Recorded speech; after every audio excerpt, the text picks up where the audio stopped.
Então hoje nós nos encontramos com essa parábola bem conhecida nossa, uma das páginas mais bonitas das Sagradas Escrituras. Inclusive aqui é interessante a gente perceber a inteligência de Jesus, né? Ele estava com os publicanos e os pecadores, e aí, percebendo aquilo que os fariseus comentavam, ele então conta essa parábola. E aí ele toca a realidade tanto dos publicanos e dos pecadores, quanto dos fariseus, ao falar do filho mais novo e do filho mais velho, e do Pai misericordioso que está sempre com o coração aberto para acolher a todos. Então é muito interessante, né, perceber essa esperteza, inteligência de Jesus também. Mas gostaria de começar com a primeira leitura, porque ela nos fala de algo muito importante que inclusive orienta e guia a doutrina social da igreja. Aqui nós vemos que o povo, depois de 40 anos andando no deserto, chega à terra prometida, e durante este tempo todo ele foi cuidado por Deus. Deus que deu o maná, no momento em que eles já não conseguiam mais obter ou ter do que comer, prover o próprio alimento. Deus percebeu que eles estavam com sede através de Moisés. Moisés fura uma pedra lá com o seu cajado e Deus concede a água. Deus então vai cuidando do seu povo durante todo esse tempo. Quando eles chegam na terra prometida, ali na planície de Jericó, eles então conseguem se estabelecer. E aí, o que acontece? Deus faz cessar de cair do céu o maná. No dia seguinte ao dia em que eles conseguiram tirar da terra o próprio sustento.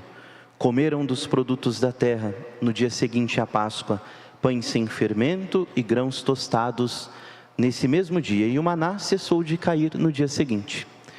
Então Deus vai cuidando da gente até o momento em que a gente pode fazer aquilo que nós devemos ou podemos para cuidarmos de nós mesmos, né? E aqui está o princípio chamado da subsidiariedade. Tem esse nome difícil, né? Mas diz assim: aquele que pode mais, que tem a maior capacidade, ele deve prover ou cuidar daquele que pode menos, até o momento em que aquele que tem menos possibilidades consiga se sustentar e cuidar de si mesmo. Então ele não deve assumir a responsabilidade que o outro pode assumir. Deus age assim com o seu povo.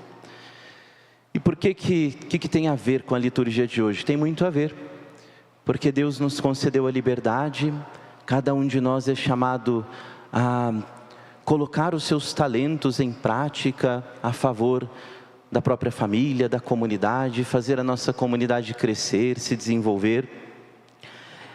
Mas tem alguma coisa que não depende só de nós. Por exemplo, na missa de hoje, nós celebramos a reconciliação, que é aquilo até que São Paulo nos fala na segunda leitura.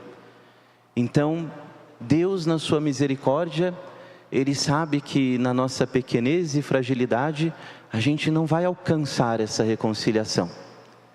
Então Ele realiza isso por nós. O que Ele faz? Envia o seu Filho amado, Jesus, e Ele morre na cruz, levando sobre si nossos pecados, nossos sofrimentos, nossas dores, acolhendo em si tudo aquilo que se distancia do projeto do amor de Deus. E ali na cruz, Ele destrói o pecado. E ao morrer, Ele destrói a morte, porque Deus não lhe deixa na morte, mas lhe dá vida nova. Então Ele nos concede este caminho de salvação. Nós, na nossa humanidade, somos por essência filhos e filhas amados de Deus. Mas o pecado corrompeu essa nossa humanidade, o projeto de Deus para cada um de nós. E basta a gente olhar, né? O quanto que o pecado faz mal, não é verdade?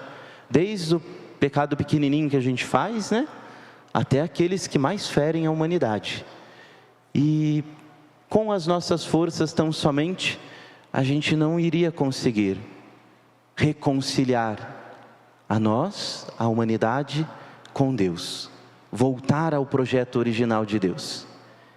E aí o Senhor realiza por nós aquilo que nós não podemos e não conseguimos. E olha como é grande o amor de Deus. Envia o seu Filho para a nossa salvação, né? Para morrer no nosso lugar. Aí a nossa morte aqui, biológica, ela tem sentido. Porque através dela, a gente não passa pela segunda morte, mas a gente vai para junto de Deus.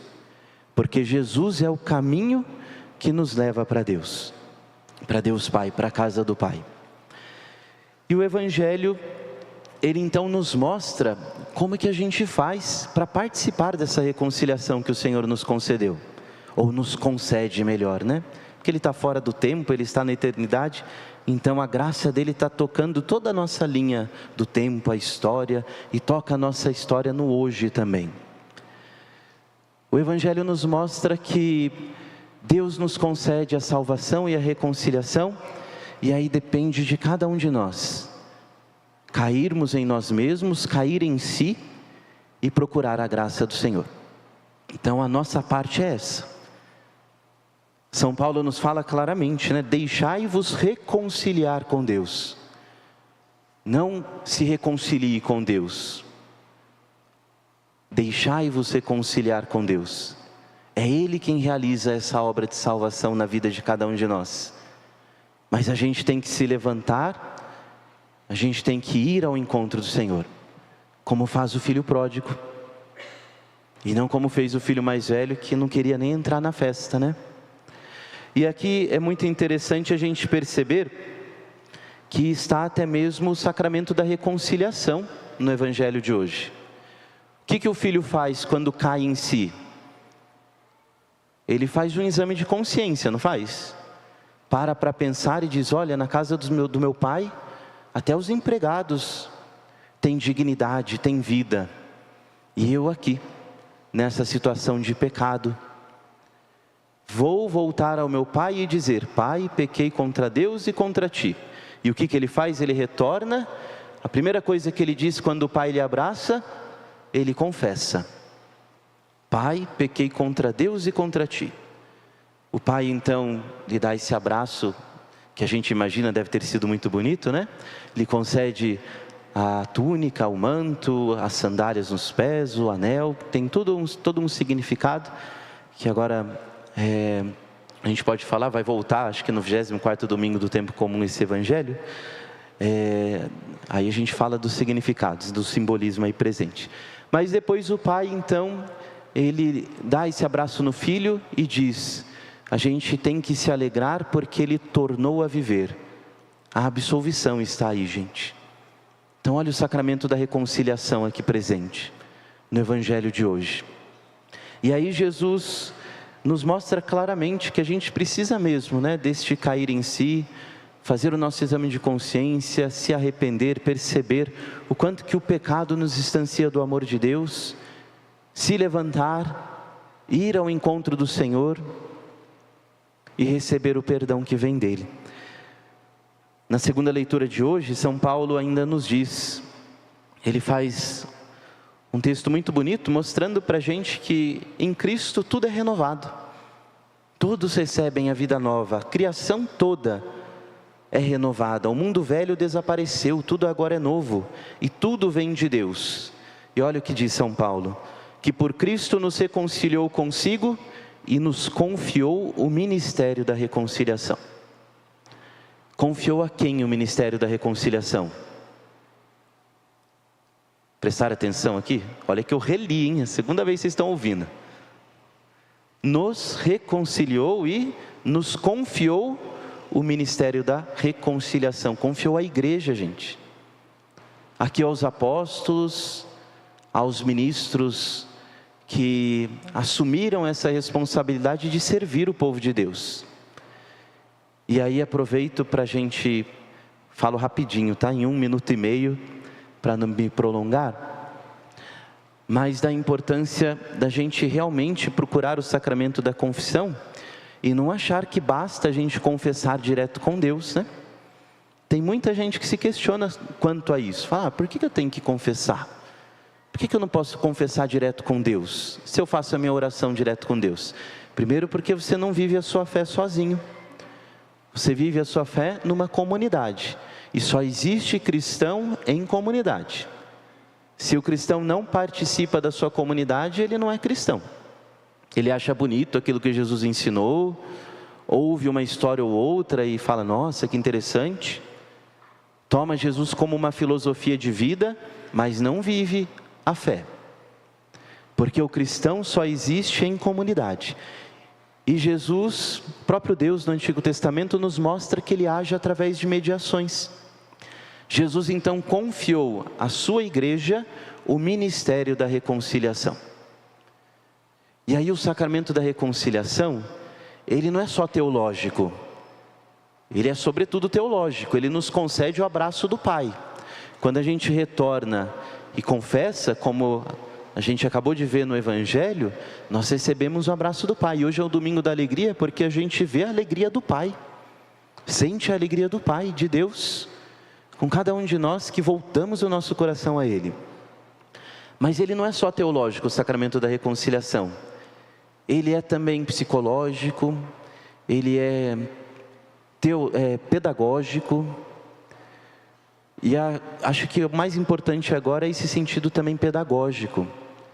Se a gente não para, pelo menos uma vez por semestre, né, para a Páscoa e para o Natal, dificilmente a gente vai parar e fazer de fato um exame de consciência, né? Então, na hora que a gente pensa que tem que se confessar, é importante a gente perceber que a gente faz essa paradinha, começa a pensar um pouquinho sobre a nossa vida, reflete, percebe aquilo que nos está distanciando de Deus, do próximo, da gente mesmo, do respeito para conosco. E aí nós fazemos um exame de consciência. Depois, quando a gente chega ali na confissão, a gente faz um ato de humildade ou até de humilhação, porque não é fácil mesmo você dizer aquilo que não foi bom. Imagina como estava o coração do filho ao voltar para casa, a maneira com que ele agiu com o pai, né? Nós também, padres, quando a gente vai confessar, vocês acham que é fácil? Não é fácil não, é difícil. É um ato de humilhação. E a humildade, essa humilhação, abre o nosso coração para a ação de Deus. E aí a gente conta os pecados, recebe o perdão, tem a penitência. E aí nesse momento também nós pensamos, né? Nossa, como que é vergonhoso, né? Como que é chato isso que eu fiz. E aí pode ser que, não se dá por descontado isso, né? Que da próxima vez que a gente for pecar, a gente pense, né? Nossa, vou ter que me confessar depois, né? Não vai ser fácil. Então é pedagógico também. Além de ser teológico, né? Então a importância do sacramento da reconciliação. E aí a gente recebe o perdão de Deus, que é sempre misericórdia, né? Mas a graça dele consegue agir, porque nós de fato abrimos o nosso coração para a sua ação. Depois a igreja ensina que existem outras formas de receber o perdão. Quando a gente realiza uma obra de misericórdia, são 14, né? Tem as corporais e as espirituais, um ato de caridade, o ato penitencial da missa, quando a gente perdoa, o próprio Pai Nosso nos diz isso. Mas ali na confissão são os pecados mais graves que nos distanciam de Deus, e a gente pode dizer também os veniais, por causa desse sentido também pedagógico, que nos faz sempre voltar ao Senhor. Então é fundamental que nós percebamos a importância deste sacramento na nossa vida.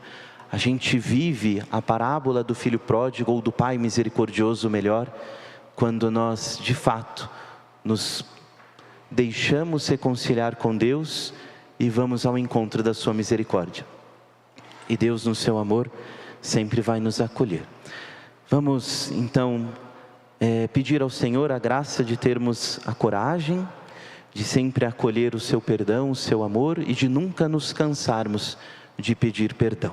Louvado seja nosso Senhor Jesus Cristo. Vamos agora juntos renovar a nossa profissão de fé.